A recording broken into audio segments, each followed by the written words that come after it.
안녕하세요 여러분,အားလုံးပဲမင်္ဂလာပါ။ကိုရီးယားနိုင်ငံပတ်သက်ပြီးတော့သုံးဝင်မဲ့အကြောင်းအရာလေးတွေကိုပြပြပေးသွားမယ်။ကျေးဇူးတင်ပါတယ်။ဒီနေ့မှာဆိုလို့ရှိရင်တော့ဒီချက်ရ Eura Kokata ဆိုတဲ့ grammar လေးအကြောင်းကိုရှင်းပြပေးသွားမှာဖြစ်ပါတယ်။ဒီ Eura Kokata ဆိုတဲ့ grammar လေးကတော့မင်းထင်တယ်ဆိုတဲ့အဓိပ္ပာယ်ဖြစ်ပြီးတော့ဒီချက်ရဖြစ်သေးတဲ့ဒီအခြေအနေတစ်ခုကိုခံမှန်းတဲ့အခါမျိုးမှာဒါမှမဟုတ်ကိုယ့်ရဲ့ထင်မြင်ယူဆချက်ကိုပြောတဲ့အခါမျိုးမှာပုံပါတယ်။ဒီ grammar လေးကိုပုံစာ action verb ပြောင်းစာ quality verb နှစ်မျိုးလုံးနဲ့သုံးလိုက်ပြီးတော့ပတ်ချင်းပေါ်မူတည်ပြီးပတ်ချင်းပါလို့ရှိရင် il kokata ပတ်ချင်းမပါလို့ရှိရင်တော့ ra kokata ဆိုပြီးတော့သုံးပါတယ်။ဥပမာစာကြောင်းလေးနဲ့ပြောကြည့်မယ်ဆိုလို့ရှိရင်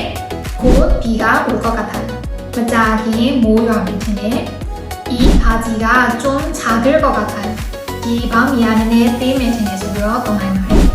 ။ဒီ grammar လေးကို Terra present tense နဲ့သုံးနေတယ်ဆိုလို့ရှိရင်တော့동사 plus 는 것 같아요 ဆိုပြီးသုံးပါတယ်။ဥပမာ지금 비가 오는 것 같아요.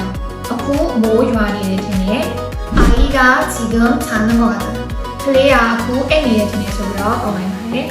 ။ past tense နဲ့သုံးနေတယ်ဆိုလို့ရှိရင်တော့동사 plus 은 날 것 같아요 ဆိုပြီးတော့သုံးလိုက်ပါတယ်။ဥပမာ어제 비가 온 것 같아요. မနေ့ကမိုးရွာခဲ့တယ်ထင်တယ်။민수씨가 아침에 커피를 마신 것 같아요. 민수가 맨날 키노와 커피 따게 되는 소리로 떠나는데 자, 저희 디니마 재미가 비게레 Eura Kokata 소의 grammarလေးကိုဘယ်လိုမျိုးသုံးရမလဲဆိုတာကိုအားလုံးနဲ့ထောက်ပံ့ကြလိုက်မယ်လို့ထင်ပါတယ်။ဒါဆိုရင်ဒီနေ့တော့ဒီညမှာပဲခြေရုံးနှုတ်ဆက်လိုက်ပြီးတော့နောက်ပတ်မှာဒီချက်ပို့ပြီးတော့စိတ်ဝင်စားဖို့ကောင်းတဲ့အကြောင်းအရာတွေနဲ့ပြန်လာပြပါမယ်။အားလုံးလည်းအားလုံး